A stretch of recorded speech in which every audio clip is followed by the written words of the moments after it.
السلام علیکم ورحمۃ اللہ وبرکاتہ۔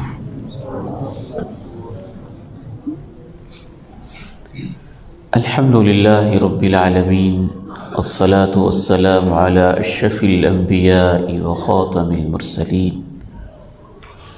اشہد ان لا الہ الا اللہ وحدہ لا شریک لہ، واشہد ان محمدا عبدہ ورسولہ، صلی اللہ علیہ وعلی آلہ وصحبہ وسلم، اما بعد، فاعوذ باللہ السمیع العلیم من الشیطان الرجیم، من ہمزہ ونفخہ ونفثہ، بسم اللہ الرحمن الرحیم۔ فأما من أعطى واتقى وصدق بالحسنى فسنيسره لليسرى، وأما من بخل واستغنى وكذب بالحسنى فسنيسره للعسرى، وما يغني عنه ماله إذا تردى، إن علينا للهدى وإن لنا للآخرة والأولى۔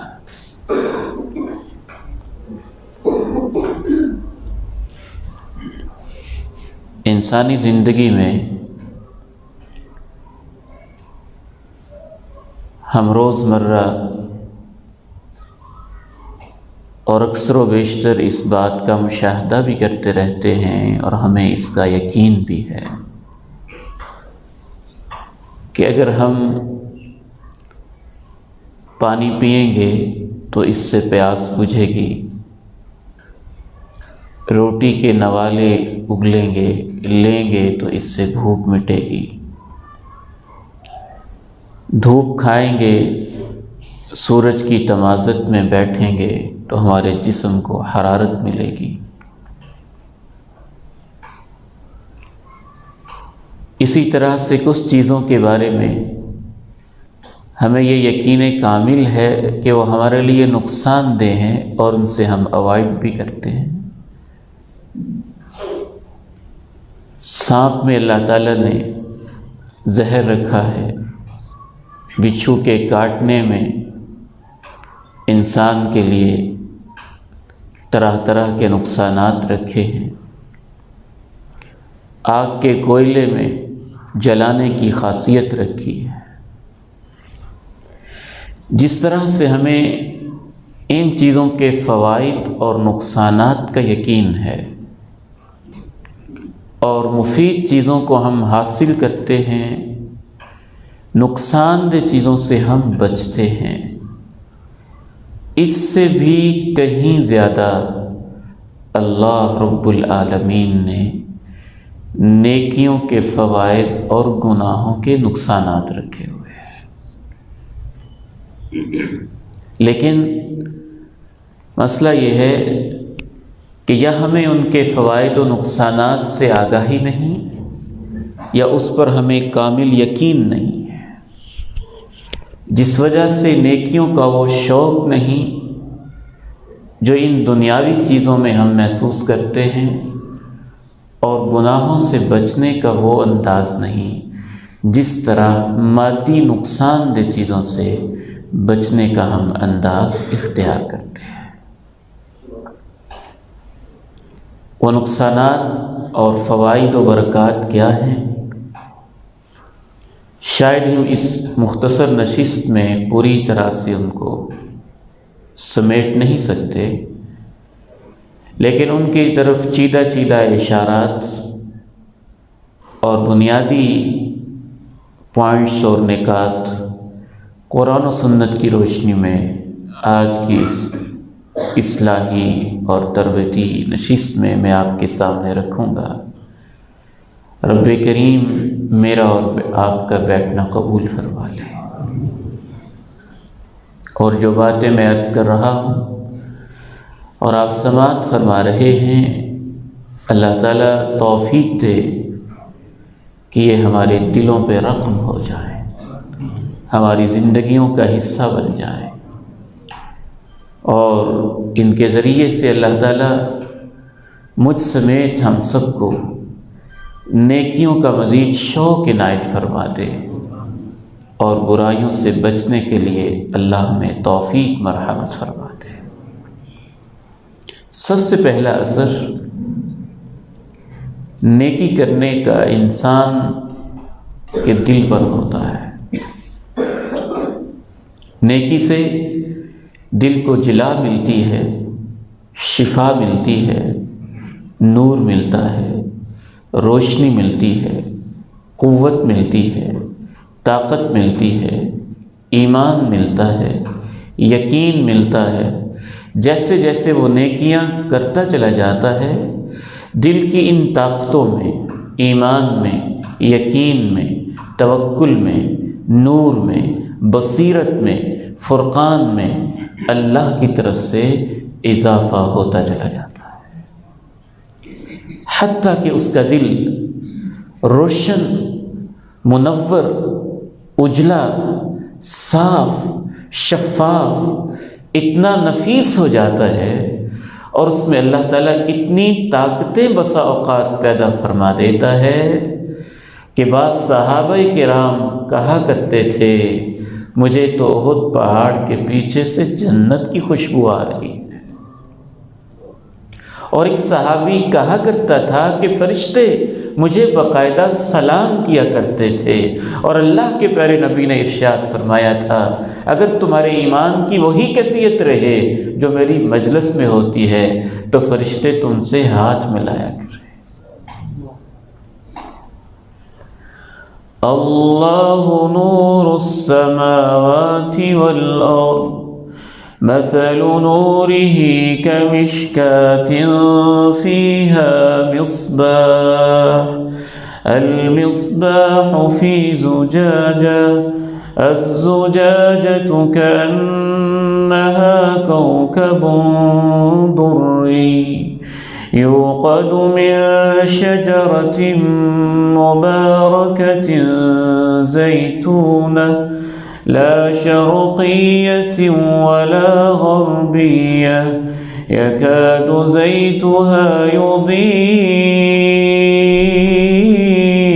ولو لم تمسسه نار نور على نور يهدي الله لنوره من يشاء۔ اللہ ہی آسمان و زمین کا نور ہے، اس کے نور کی مثال ایسے ہے جیسے ایک تاکچہ ہو جس میں چراغ دھرا ہو، وہ چراغ ایک شفاف آئینے میں ہو، وہ آئینہ اور وہ شیشہ یوں ہو جیسے چمکتا ہوا تارا ہوتا ہے، اور اس سے ایک مبارک زیتون کے درخت کا تیل مسلسل فراہم کیا جا رہا ہو، وہ نہ شرقی ہو نہ غربی، اسے مکمل دھوپ میسر ہوتی ہو، اس کا تیل بجائے خود اتنا روشن ہو کہ آگ چھوئے بغیر ہی بھڑکنا چاہ رہا ہو، نور کے اوپر نور جمع ہو گیا۔ مفسر قرآن حضرت عبداللہ ابن عباس رضی اللہ تعالی عنہما ارشاد فرماتے ہیں کہ یہ مثال اس بندہ مومن کے دل میں پیدا ہونے والے نور کی ہے جو اللہ کی اطاعت کی وجہ سے اللہ بندہ مومن کے قلب اطہر میں پیدا کرتا ہے، وہ منور ہو جاتا ہے۔ کبھی تو ایسا منور ہوتا ہے کہ اللہ اپنے اس بندے کو، کائنات کے امام کو، دونوں جہانوں کے سردار کو سراج منیرہ کہہ دیتے ہیں۔ یہ پیغمبر تو ہدایت کا، ایمان کا روشن سورج ہے جس سے پوری دنیا کو روشنی ملتی ہے۔ اس کے برعکس گناہ کا سب سے پہلا اثر بھی میرے اور آپ کے دل پر ہوتا ہے۔ ایک داغ لگتا ہے، ایک دھبا لگتا ہے، ایک سیاہی سی لگتی ہے، ایک پوائنٹ، ایک نقطہ لگتا ہے۔ انسان اگر اور گناہ کرے تو داغ بڑھ جاتا ہے، اور خطا کرے داغ بڑھتے جاتے ہیں، اور جرائم کرتا چلا جاتا ہے، دبے بڑھتے چلے جاتے ہیں، حتیٰ کہ وہ وقت آ جاتا ہے کہ اس کے پورے کا پورا دل داغدار اور زنگ آلود ہو جاتا ہے۔ کلا بل ران على قلوبهم ما كانوا يكسبون كلا إنهم عن ربهم يومئذ لمحجوبون ثم إنهم لصالو الجحیم۔ ان کے دلوں پر انہی کی کمائیوں کے زنگ چڑھ گئے ہیں۔ کلا انہم عن ربہم یومئذ لمحجوبون، آگاہ ہو ان کے زنگ آلود دل اتنے زنگ آلود ہو گئے ہیں کہ روز محشر ان کو اپنے رب کے دیدار سے محروم رکھا جائے گا، کیونکہ قیامت والے دن اللہ کا دیدار اس قلب کو نصیب ہوگا، اس دل کو نصیب ہوگا جو دل منور ہوگا، روشن ہوگا۔ کبھی اتنا زنگ آلود ہوتا ہے کہ قرآن مجید کہتا ہے وہ پتھر کی طرح ہو جاتا ہے، کبھی اتنا زنگ آلود ہوتا ہے کہ ٹیڑھا ہو جاتا ہے، کبھی اتنا زنگ آلود ہوتا ہے کہ الٹا ہو جاتا ہے، کبھی اتنا زنگ آلود ہوتا ہے کہ دل اندر سے ویسے ہی نابینا ہو جاتا ہے، اس کی حق و باطل پہچاننے، برائی اور اچھائی کے پہچاننے کی صلاحیت ویسے ہی ختم ہو جاتی ہے۔ کبھی اتنا زنگ آلود ہوتا ہے کہ وہ مر جاتا ہے اور انسان انسانیت کی صف سے نکل جانوروں کی صفوں میں شامل ہو جاتا ہے۔ یہ ایک علیحدہ موضوع ہے، مستقل دل کی کیفیات نیکی اور برائی کے لحاظ سے اس وقت صرف ہم اس کی طرف اشارہ ہی کر سکتے ہیں۔ اور آخری سٹیج یہ ہوتا ہے کہ پھر دل کے اوپر مہر لگ جاتی ہے اور ہدایت کے دروازے بند ہو جاتے ہیں۔ ختم اللہ علی قلوبہم وعلی سمعہم وعلی ابصارہم غشاوہ وَلَهُمْ عَذَابٌ عَظِيمٌ۔ ان کے دلوں پہ مہر سخت ہو چکی ہے اللہ کی طرف سے، ان کے کانوں پہ، ان کی آنکھوں پہ پردے چڑھے ہوئے ہیں اور ان کے لیے بڑا عذاب ہے۔ تو سب سے پہلا اثر دل پر ہوتا ہے۔ دوسرا اثر نیکی اور برائی کا ہماری اس مادی دنیا پر بھی ہوتا ہے۔ اس اصول کو ہم مکافات عمل کا اصول کہتے ہیں، اور یہ ایسا بین الاقوامی مسلمہ اصول ہے کہ قرآن مجید اس نیکی اور برائی کے اثر سے تو بھرا پڑا ہے۔ پوری کی پوری تاریخ کی تعبیر قرآن مجید اس انداز سے کرتا ہے، کاش کہ ہسٹری پڑھنے والے ہمارے اسٹوڈنٹس اور ہمارے پڑھانے والے پروفیسرز اور دوست احباب کو اگر وہ تصور تاریخ مل جائے جو قرآن مجید پیش کرتا ہے تو ان کے تاریخ پڑھنے کا انداز بدل جائے گا۔ حضرت نوح کے دور بلکہ حضرت آدم کے دور سے لے کے اللہ کے پیغمبر کے عہد مبارک تک اور آپ کے عہد مبارک سے لے کے قیامت تک قرآن مجید تاریخ کا تصور ہی یہ پیش کرتا ہے کہ پوری کی پوری اقوام اور پوری کی پوری جتنی بھی دنیا کی تاریخ ہے وہ نیکیوں اور برائیوں سے بھری پڑی ہے، اور ان نیکیوں اور برائیوں کے ان معاشروں میں خطرناک اثرات ہوئے ہیں۔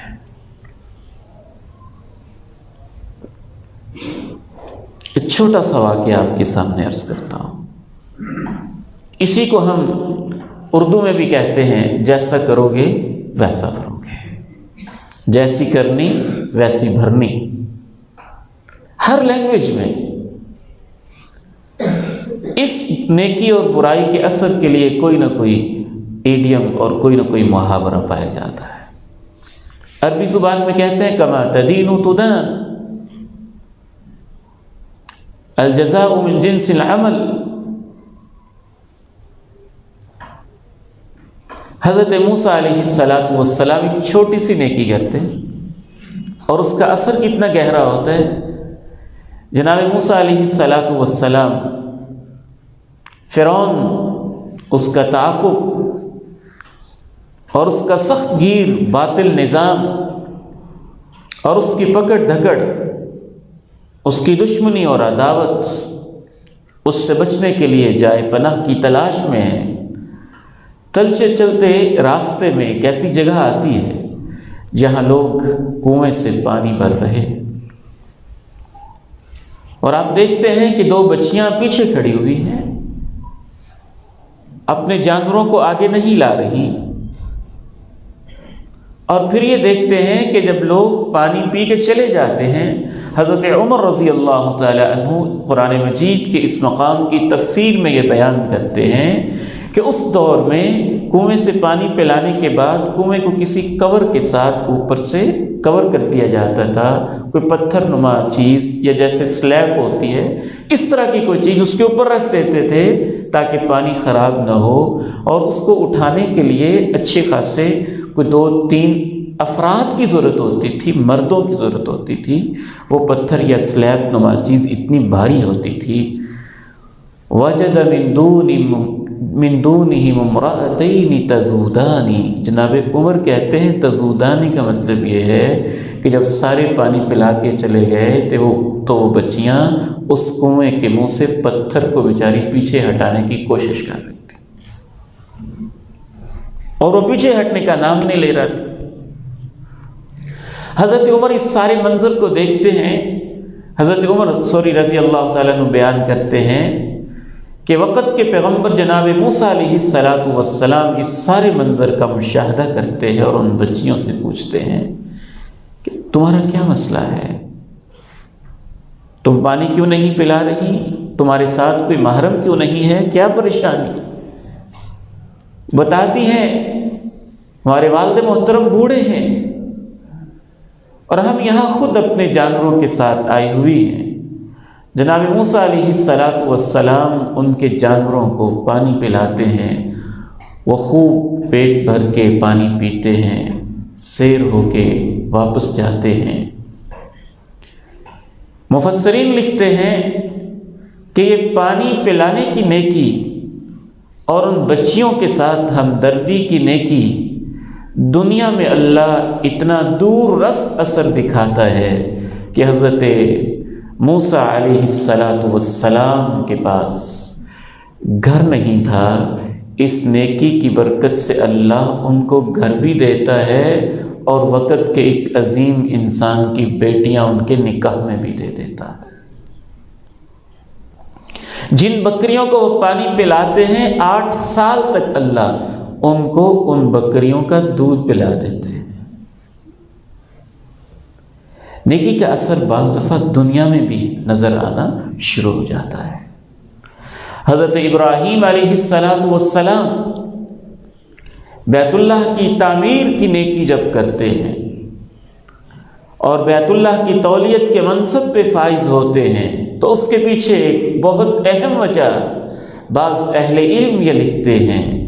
کہ جناب ابراہیم جب اللہ کی خاطر یہ نیکی کرتے ہیں کہ اپنے گھر کو چھوڑتے ہیں تو اللہ جناب ابراہیم کو اپنے گھر کا متولی بنا دیتا ہے۔ اسی طرح سے یہ بھی ایک علیحدہ غور و فکر کا موضوع ہے۔ برائی کا اثر بھی بعض دفعہ دنیا میں انسان دیکھ لیتا ہے، اور جو اس نے دوسروں کے سامنے گڑھے کھودے ہوتے ہیں ایک وقت کبھی وہ آتا ہے کہ اسی کے اندر اس کو گرنا پڑتا ہے۔ حضرت سعد رضی اللہ تعالی عنہ کے ساتھ ایک خاتون کا ایک جھگڑا ہو جاتا ہے زمین کے معاملے میں۔ ایک وقت وہ آتا ہے کہ وہ خاتون اندھی بھی ہو جاتی ہے اور اسی زمین کے اندر کسی گڑھے میں گر کے مر کھپ بھی جاتی ہے۔ نیکی کا تیسرا اثر میرے اور آپ کے جسم پر ہوتا ہے۔ بعض دفعہ نیکیوں کی برکت سے اللہ تعالیٰ کو ایسا منظور ہوتا ہے کہ انسان کو مزید نیکیوں کی توفیق ملتی ہے، اس کے جسم میں وہ طاقت آ جاتی ہے، وہ صلاحیت آ جاتی ہے کہ وہ اور نیکیوں کی طرف مائل ہوتا جاتا ہے، اس کے جسم میں اس کی زبان حق بولنے لگتی ہے، اس کی آنکھیں اللہ کے سامنے نمناک ہونے لگتی ہیں، اس کے پاؤں اللہ کی راہ میں چلنے لگتے ہیں، اس کے ہاتھ اللہ کی راہ میں حرکت میں آتے ہیں، اس کا دماغ نیکی کی سوچیں سوچنے لگتا ہے۔ اللہ کی طرف سے نیکیوں کی یہ برکت ہوتی ہے کہ اس سے مزید نیکیوں کی توفیق بھی ملتی ہے اور اس کا جسم ان نیکیوں کے لیے آمادہ ہوتا ہے۔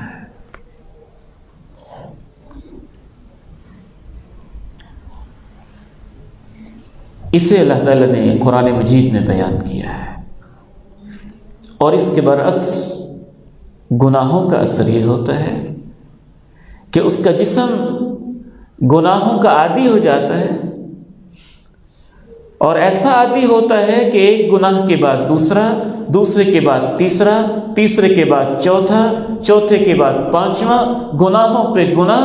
کرتا چلا جاتا ہے، اور کرتے کرتے اس قدر عادی ہو جاتا ہے کہ اس کے لیے گناہ کرنا آسان اور نیکی کرنا مشکل ہو جاتا ہے۔ چور جب پہلے دن چوری کے لیے نکلتا ہے تو اس کے جسم میں چوری کی وہ صلاحیت نہیں ہوتی جو 20 سال کے بعد پیدا ہو چکی ہوتی ہے، اور اس کے دل کی بھی وہ کیفیت نہیں ہوتی جو پہلے دن تھی۔ اس اصول کو اللہ تعالیٰ نے خصوصی طور پر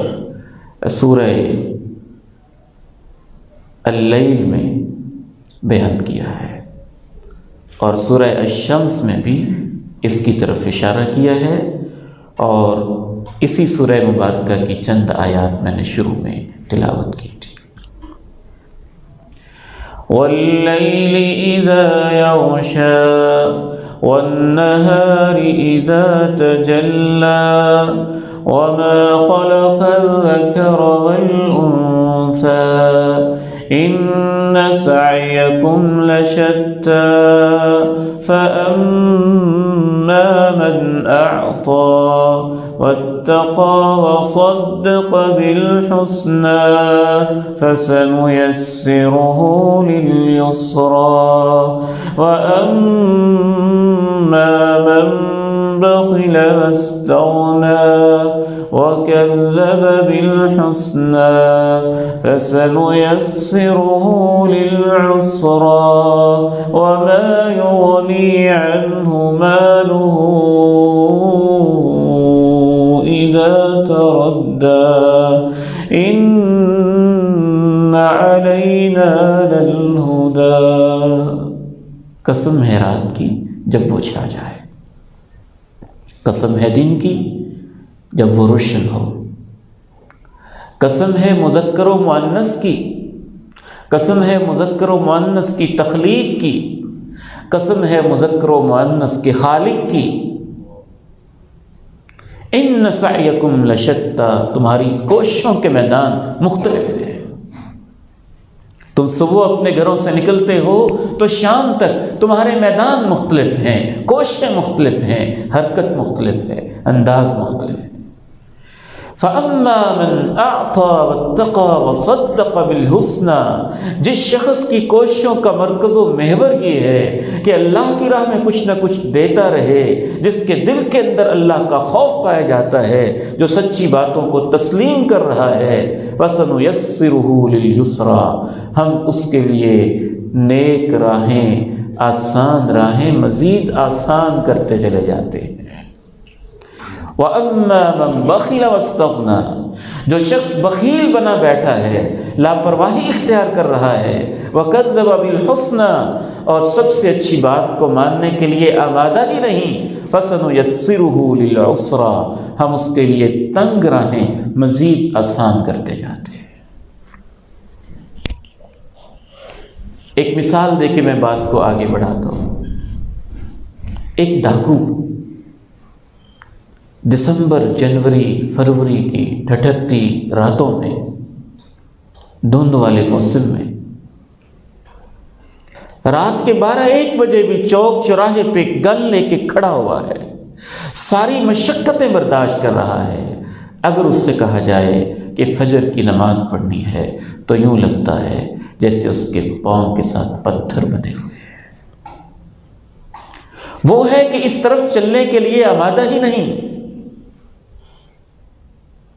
اس کو آپ پوری زندگی پہ اپلائی کریں تو یہ آپ کو اصول پوری زندگی میں نظر آئے گا۔ نیکیوں کی فیملیز بھی ہوتی ہیں، نیکیوں کے کچھ خاندان بھی ایسے ہوتے ہیں کہ ایک نیکی دوسری نیکی کو کھینچتی ہے، دوسری نیکی تیسری کو ساتھ لے آتی ہے، تیسری کرتے ہیں تو چوتھی انتظار میں کھڑی ہوتی ہے، چوتھی نیکی سے فارغ ہوتے ہیں تو 5ویں نیکی کا رب کریم موقع عنایت فرما دیتا ہے۔ ایک اس کی بھی مثال لے لیجئے، آپ ایک نماز کی نیکی کرنے کے لیے مسجد میں تشریف لانا چاہتے تھے، الفیصل اسلامک سینٹر میں، اس نیکی کی برکت سے آپ گھر سے تیار ہوئے، آپ نے وضو کیا، مسجد کی طرف چل کے آئے، اذان کو سماعت کیا، اذان کا جواب دیا، یہاں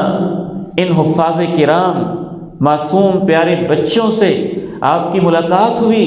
یہاں کے نیک دوست احباب، ان کی آپ کو کمپنی ملی، آپ نے قرآن کی تلاوت بھی سنی، آپ نے نماز بھی ادا کی، آپ نے سنتیں بھی ادا کی، اور اللہ کی توفیق سے آپ نے قرآن مجید کی چند باتیں بھی اپنے اس بھائی کی گناہگار زبان سے سماعت کر لی۔ نیکیوں نے نیکیوں کو اپنی طرف کھینچا، برائیاں برائیوں کو اپنی طرف کھینچتی ہیں۔ تو پہلا اثر دل پر ہوتا ہے، دوسرا اثر دنیا ہی میں نیکی کا کبھی کوئی فائدہ، کبھی اس کی برکت سے غم کا ازالہ، کبھی اس کی برکت سے مصیبت کا ازالہ، کبھی غار کے دانے کا کھل جانا، اور اس طرح کی برکتیں، اور برائیوں کی وجہ سے کبھی اس کی نحوست سے کوئی مسئلہ، کبھی کوئی مسئلہ، کبھی کوئی پریشانی۔ تیسرا اثر ہمارے جسم پر ہوتا ہے، نیکیوں سے نیکیوں کی توفیق ملتی ہے، برائیوں سے برائیوں کے دروازے کھلتے چلے جاتے ہیں۔ نیکی کا چوتھا اثر میری اور آپ کی اولاد پر بھی ہوتا ہے، اور گناہ کا اثر میری اور آپ کی اولادوں پر بھی ہوتا ہے۔ بعض دفعہ تو پوری کی پوری نسلوں پر اثر ہوتا ہے۔ جناب ابراہیم علیہ السلام اور اللہ کے پیارے نبی علیہ السلام کے درمیان نسلوں کا گیپ ہے،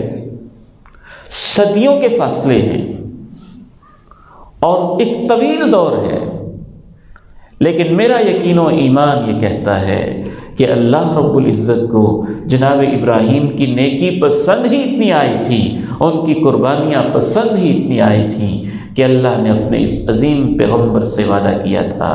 کہ تیرے بعد نبوت بھی تیری نسل میں رہے گی، اور کتاب کا وحی کا ملنا بھی تیری نسل میں رہے گا۔ یہودیوں نے انبیاء کا قتل، ان کی شہادت، جناب عیسیٰ کے لیے سولی کے انتظامات، جناب زکریا کے لیے بیت المقدس کے سامنے پتھر مارنے کے انتظامات، جناب یحییٰ کے سر قلم کرنے کے انتظامات، انبیاء کے اوپر اتہامات، اور اللہ کے ساتھ وعدہ شکنیاں، ایسے تباہ کن کام کیے تھے کہ اللہ نے فیصلہ کر دیا سوائے اس کے کہ تمہیں کسی کی کوئی پناہ مل جائے، جیسا کہ آج کل کسی ملک کی کوئی پولیٹیکل اسائلم یا کوئی سپورٹ مل جائے، کسی کی پناہ کے علاوہ ہمیشہ تمہارے اوپر ذلت مسلط رہے گی، اور ان کی نسلوں میں اس کے اثرات آج بھی کچھ نہ کچھ دکھائی دیتے ہیں۔ پوری انسانیت کی تباہی کا ہر وقت کوئی نہ کوئی پلان تیار کرتے ہی رہتے ہیں۔ جناب موسیٰ علیہ السلام، جناب خضر دونوں ہستیاں طویل سفر طے کرتی ہیں، راستے میں جزیرے بھی آتے ہیں، جھاڑیاں بھی آتی ہیں، لہریں بھی آتی ہیں، پانی بھی آتے ہیں، مشقتیں برداشت کر کے ایک وادی میں پہنچ کے، ایک جزیرے میں پہنچ کے ایک گری دیوار کو کھڑا کر دیتے ہیں۔ جب پوچھا جاتا ہے کہ یہ کس لیے کیا ہے تو بتایا یہ جاتا ہے وَكَانَ أَبُوهُمَا صَالِحًا فَأَرَادَ رَبُّكَ أَن يَبْلُغَا أَشُدَّهُمَا وَيَسْتَخْرِجَا كَنزَهُمَا رَحْمَةً مِّن رَّبِّكَ وَمَا فَعَلْتُهُ عَنْ أَمْرِي ذَلِكَ تَأْوِيلُ مَا لَمْ تَسْتَطِعْ عَلَيْهِ صَبْرًا۔ بتاتے ہیں کہ یہ یتیم بچوں کی ایک دیوار گری پڑی تھی، اللہ نے مجھے اور آپ کو اتنے فاصلے طے اس لیے کروائے ہیں کہ اس دیوار کو ہم نے چننا تھا، اور اس لیے ہم نے چننا تھا کہ اس یتیم بچوں کا یہاں نیچے خزانہ تھا، اور اللہ کو منظور تھا کہ ان کو یہ خزانہ ملے، اور یہ سب کچھ اس لیے منظور تھا کہ ان کا باپ بڑا نیک تھا۔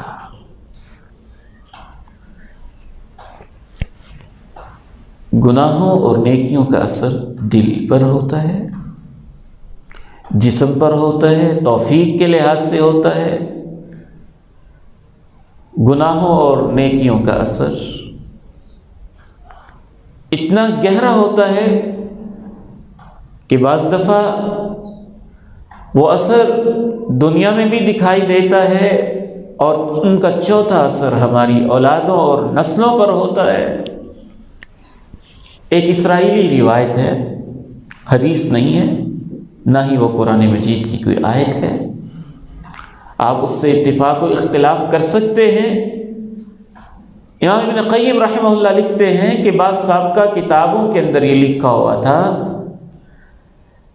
کہ اذا اطعت رضیت واذا رضیت رحمت ورحمتی تبلغ السابع من الولد، جب میری اطاعت کی جاتی ہے تو میں راضی ہو جاتا ہوں، اللہ کہتے ہیں جب میں راضی ہو جاتا ہوں میں رحمتیں کرتا ہوں، جب میں رحمتیں کرتا ہوں تو میری رحمتوں کا اثر 7ویں نسل تک بھی چلا جاتا ہے۔ وَإِذَا عُصِيتُ غَضِبْتُ وَإِذَا غَضِبْتُ لَعَنْتُ وَلَعْنَتِي تَبْلُغُ السَّابِعَ مِنَ الْوَلَدِ، جب میری نافرمانی ہوتی ہے تو میں لعنت بھیج دیتا ہوں، جب میں لعنت بھیج دیتا ہوں تو میری لعنت کا اثر بعض دفعہ 7ویں نسل تک بھی چلا جاتا ہے۔ یہ اس وقت ہے جب نسلیں بھی انہی راہ پہ ہوں، توبہ کرنے کے لیے تیار ہی نہ ہوں، اپنا راستہ بدلنے کے لیے تیار ہی نہ ہوں۔ 5واں اثر نیکی کا اور گناہ کا قرآن و حدیث سے یہ معلوم ہوتا ہے کہ پوری کی پوری کائنات پر ہوتا ہے، پوری کائنات پر ہوتا ہے، معیشت پر، معاشرت پر، سیاست پر، خاندان پر، محلے پر، احباب و اقارب پر، حتیٰ کہ قومی سطح پر، بین الاقوامی سطح پر، اور پوری کائنات کی سطح پر۔ قرآن مجید سے تو یہاں تک معلوم ہوتا ہے زمین پہ اثر ہوتا ہے، آسمان پہ اثر ہوتا ہے، خشکیوں پہ اثر ہوتا ہے، تری پہ اثر ہوتا ہے، بر و بحر میں اثر ہوتا ہے، درختوں کے پتوں اور ان کے ذائقوں پر بھی اثر ہوتا ہے۔ کائنات کی ہر چیز پر گناہوں اور نیکیوں کے اثرات مرتب ہوتے ہیں۔ چند ایک آیات میں آپ کے سامنے رکھ دیتا ہوں، ان کی روشنی میں آپ مزید غور کر لیجیے گا۔ ظہر الفساد فی البر والبحر بما کسبت ایدی الناس لیذیقہم بعض الذی عملوا لعلہم یرجعون۔ بر و بحر کے اندر فساد انسانوں کی ہاتھوں کی کمائیوں کی وجہ سے ہے، تاکہ ان کو ان کے اعمال کے کچھ اثرات، کچھ مزے اللہ چکھائے، یہ بھی اس لیے تاکہ وہ واپس پلٹ آئے۔ وَمَا أَصَابَكُم مِّن مصيبة فبما كسبت أيديكم ويعفو عن كثير. تمہیں جو بھی کوئی مصیبت پہنچتی ہے وہ تمہارے اپنے ہی ہاتھوں کا کیا درا ہوتا ہے، اور بہت ساری تمہاری کوتاہیوں سے تو وہ درگزر کر دیتا ہے.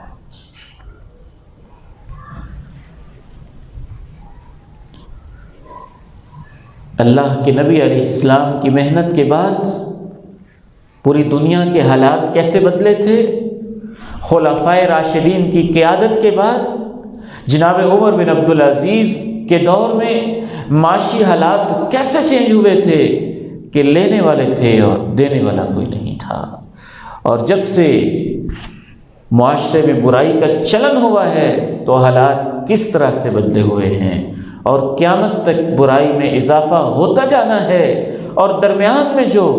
وہ ایک خاص دور آنا ہے اس کے اندر کیا کیا برکتیں ہونی ہیں، ان سب سے قرآن و حدیث بھرے پڑے ہیں. امام ابن قیم الجوزیہ رحمہ اللہ تعالی تو یہاں تک لکھتے ہیں کہ قوم عاد کے اوپر اللہ کی طرف سے عذاب آتا ہے اگر ہواؤں کے جھکڑ چلتے ہیں تو انسانوں کے گناہوں کی وجہ سے تند و تیز قسم کے سیلاب آتے ہیں. قوم نوح پہ تو ان کے گناہوں کی وجہ سے چیخ چنگھاڑ آتی ہے تو ان کے گناہوں کی وجہ سے. قوم لوط کو اگر آسمانوں تک اٹھا کے زمین پہ پٹک دیا جاتا ہے اور پتھروں کی بارش ہوتی ہے تو ان کے گناہوں کی وجہ سے. قرآن مجید تو پوری تاریخ کا تصور ہی یہ پیش کرتا ہے. چھٹا اثر، آخری انشاءاللہ 5-7 منٹ میں اپنی گفتگو کو کلوز کرتا ہوں. چھٹا اثر نیکیوں کا اور گناہوں کا انسان کی موت اور اس کی کیفیت اور مرتے ہوئے جو فیلنگز اور اس کے خاتمے کے وقت ہوتا ہے.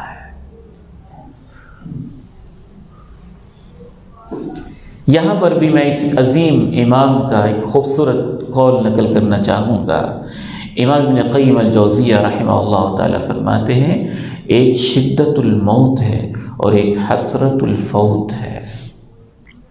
شدت الموت ہے موت کی ایک نیچرل تکلیف جو ہر انسان کو ویسی ہی ہوتی ہے جیسے کانٹے چبھنے کی ہوتی ہے یا بخار کی ہوتی ہے، درد کی ہوتی ہے، ہر ایک کو طبی تکلیف. فرماتے ہیں لیکن سب سے زیادہ تکلیف انسان کو موت کی طبی تکلیف سے زیادہ ان لمحوں کی ہوتی ہے جو اس نے ضائع کیے ہوتے ہیں، ان گناہوں کی ہوتی ہے جو اس کو یاد آ رہے ہوتے ہیں.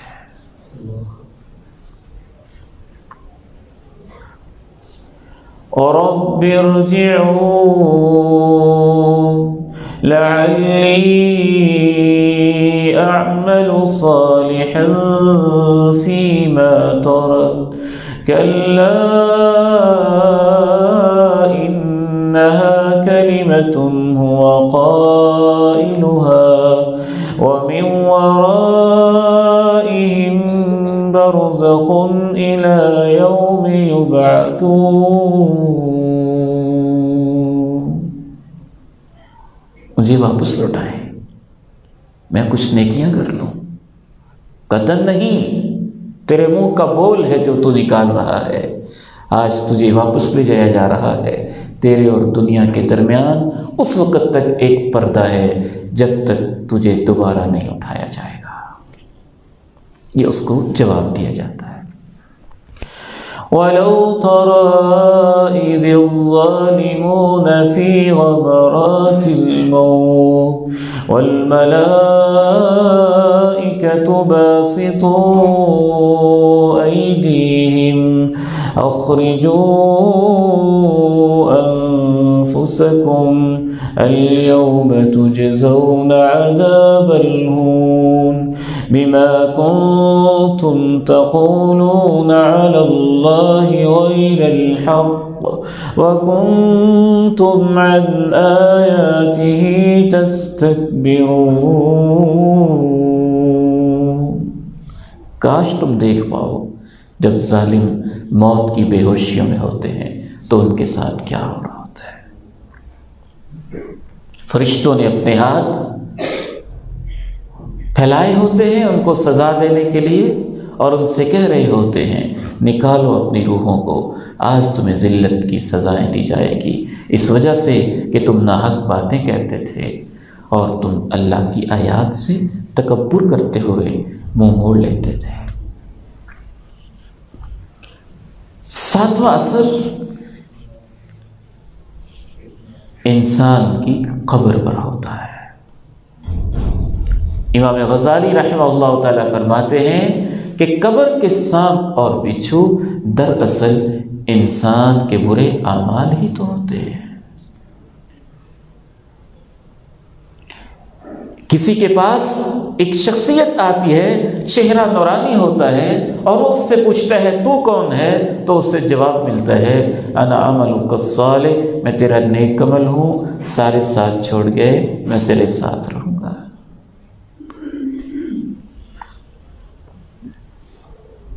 آٹھواں اثر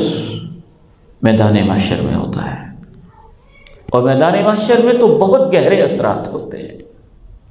ہر گناہ کا اثر، ہر نیکی کا اثر شریعت نے بتا دیا ہے۔ یہ قرآن کی تلاوتیں، یہ سورہ بقرہ، سورہ آل عمران چمکتے دمکتے نور تاروں کی طرح قیامت کے دن آئیں گی۔ انسان نے اگر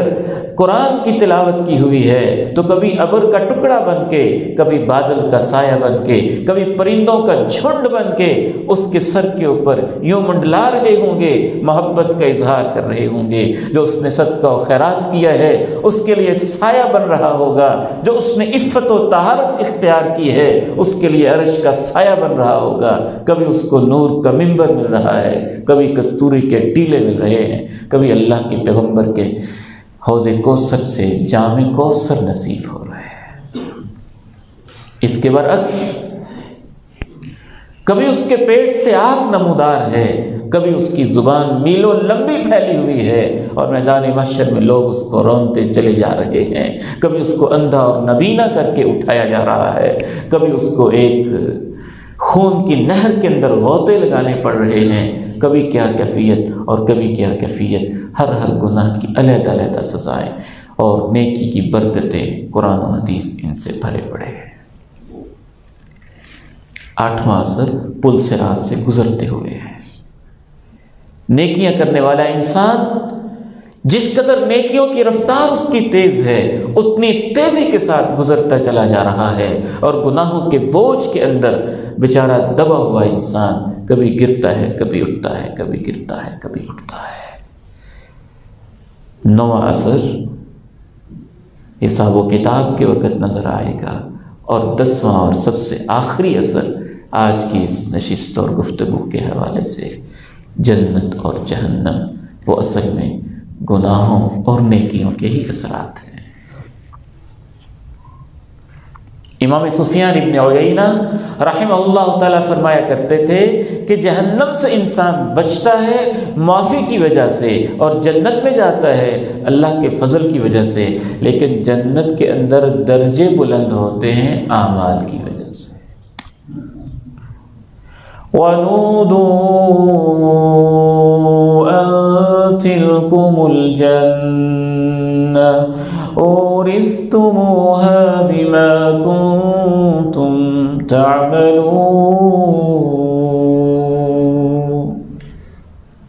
بعض جنتیوں کے درجے اتنے اونچے ہوتے ہیں،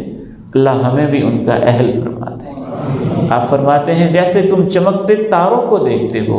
جنتی ان جنتیوں کے محلوں کو ایسے دیکھ رہے ہوتے ہیں۔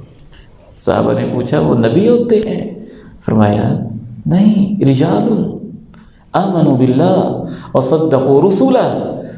کچھ لوگ ہی ہوتے ہیں جو اللہ پہ ایمان لائے ہوتے ہیں، انہوں نے پیغمبروں کی تصدیق کی ہوتی ہے، نبیوں کی تصدیق کی ہوتی ہے۔ اللہ تعالیٰ سے دعا ہے اللہ تعالیٰ ہمیں نیکیوں کے اثرات کو دیکھتے ہوئے نیکیوں کا شوق عطا فرمائے، اور گناہوں کے اثرات کو دیکھتے ہوئے ہمیں گناہوں سے بچنے کی توفیق عنایت فرمائے۔ وآخر دعوانا ان الحمد للہ۔